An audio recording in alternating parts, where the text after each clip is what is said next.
Raju Christmas की छुट्टियां मनाने अपने नाना नानी के घर आया हुआ था। नानी ने कहा, हमारे यहाँ हर साल सांता क्लॉज आते हैं। ये सुनकर राजू बहुत खुश हो गया और बोला, सांता क्लॉज कब आएंगे नानी? नानी मुस्कुराते हुए बोली, सांता क्लॉज रात को आते हैं और सभी बच्चों को गिफ्ट देकर जाते हैं। गिफ्ट की बात सुनकर राजू की खुशी और बढ़ गई। जब सोने का समय आया तो राजू को नींद नहीं आ रही थी। वह सोचता रहा कि उसके लिए सांता क्या गिफ्ट लाएंगे। नानी ने उसे कहानी सुनाई और वह धीरे धीरे सो गया। आधी रात को अचानक राजू की आंख खुल गई। उसने छत पर कुछ आवाजें सुनी। वह धीरे धीरे खिड़की के पास गया और देखा कि छत पर सांता क्लॉज खड़े हैं। सांता के हाथ में गिफ्ट्स थे। सांता ने राजू को देखा और मुस्कुराते हुए कहा, मेरी क्रिसमस राजू। फिर सांता ने उसे गिफ्ट दिया। तभी अचानक से राजू की नींद खुल गई। राजू ने चारों ओर देखा लेकिन सांता क्लॉज कहीं नहीं थे। तभी उसकी नजर बिस्तर के पास रखे गिफ्ट पर पड़ी। राजू खुशी खुशी गिफ्ट खोलने लगा। आखिर गिफ्ट में क्या निकला, जानने के लिए लाइक शेयर। राजू के पापा एयरफोर्स में पायलट थे। वो हर दिन अपने बेटे को कहते, एक दिन तू मुझसे भी बड़ा हीरो बनेगा। एक दिन अचानक एक इमरजेंसी कॉल आता है और राजू के पापा को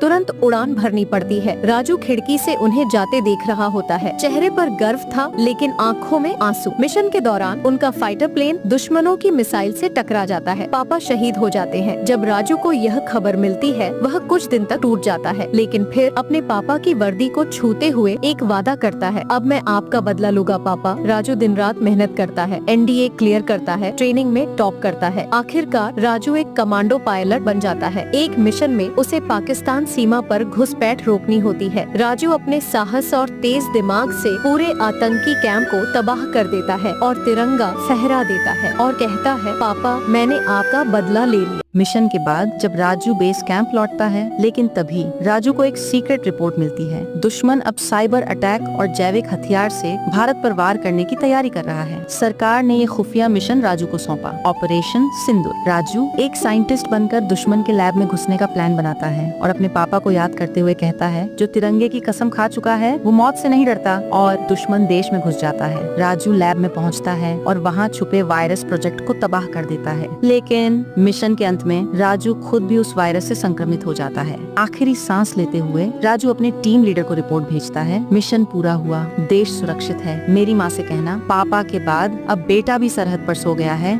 जय हिंद। राजू अपनी साइकिल लेकर गांव में टहल रहा था, लेकिन तभी उसे कुछ अजीब महसूस होता है। उसकी साइकिल अचानक से उड़ने लगती है और उसे एक सुनसान घर के पास ले जाती है। राजू साइकिल से उतरकर उस घर के अंदर चला जाता है। घर के अंदर उसने एक बड़ा टेडी बेयर देखा जो उसे अपनी ओर बुला रहा था। राजू टेडी बेयर के पास गया और पूछा, आपने मुझे क्यों बुलाया? टेडी बेयर ने कहा, मुझे एक छड़ी लाकर दो। राजू ने वैसा ही किया और एक छड़ी लाकर दे दी। टेडी बेयर ने उस छड़ी से अपनी पीठ खुजाई और फिर राजू को धन्यवाद कहा। आखिर राजू कठपुतली में कैसे बदल रहा है? राजू सुनसान रास्ते से घर जा रहा था, तभी राजू की बाइक अचानक खराब हो जाती है। अगर राजू की मदद करना चाहते हो तो लाइक सब्सक्राइब करके कमेंट में आई लव मम्मी लिख दो। राजू इधर उधर देखता है, तभी उसे पास ही एक गांव दिखाई देता है, बिना लोगों का गांव। नाम अजीब था लेकिन रुकने के अलावा कोई चारा नहीं था, इसीलिए राजू गाँव के अंदर चला जाता है। अंदर घुसते ही राजू को कुछ अजीब महसूस होता है। वो एक झोपड़ी के पास जाता है लेकिन वहाँ कोई नहीं होता। राजू थोड़ा और आगे बढ़ता है लेकिन गलियां एकदम वीरान थी। यहाँ सबसे डरावनी बात ये थी कि हर तरफ इंसानों जैसी कठपुतलियां खड़ी थीं। राजू ने डरते हुए आवाज लगाई, कोई है? तभी सारी कठपुतलियां उसकी ओर बढ़ने लगती हैं। राजू भागने की कोशिश करता है लेकिन उसके पैर जमीन से चिपक जाते हैं। अचानक राजू का शरीर भी धीरे धीरे कठपुतली जैसा होने लगता है।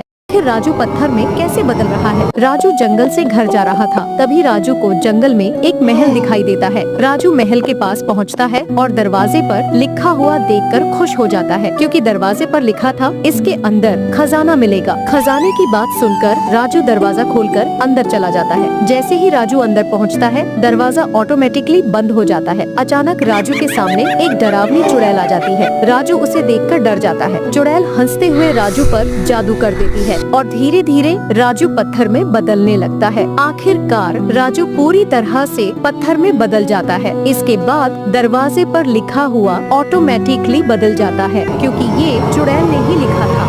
राजू लिफ्ट में अकेला था। अचानक एक जोर का झटका लगा और लिफ्ट रुक गई। स्क्रीन पर 5वीं मंजिल लिखा था, लेकिन इस इमारत में तो 5वीं मंजिल थी ही नहीं। दरवाजा खुलते ही ठंडी हवा लिफ्ट में भर गई। सामने एक लंबा अंधेरा गलियारा था। तभी एक औरत नजर आई। सफेद साड़ी में, सिर झुका हुआ था और पैर उल्टे। राजू का शरीर कांपने लगा। उसने घबराकर लिफ्ट का बटन दबाया, लेकिन लाइट्स झपकने लगी। वह औरत धीरे धीरे उसकी ओर बढ़ने लगी और फिर अचानक से राजू की ओर दौड़ पड़ी। राजू चीख पड़ा। अगर राजू की मदद करना चाहते हो तो लाइक सब्सक्राइब करके कमेंट में लाल दिल लिख दो। दरवाजा जैसे तैसे बंद हुआ और उसकी सांस अटक गई। उसने राहत की सांस ली, लेकिन तभी राजू ने लिफ्ट के कोने में देखता है, वहाँ वही चुड़ैल खड़ी मुस्कुरा रही थी।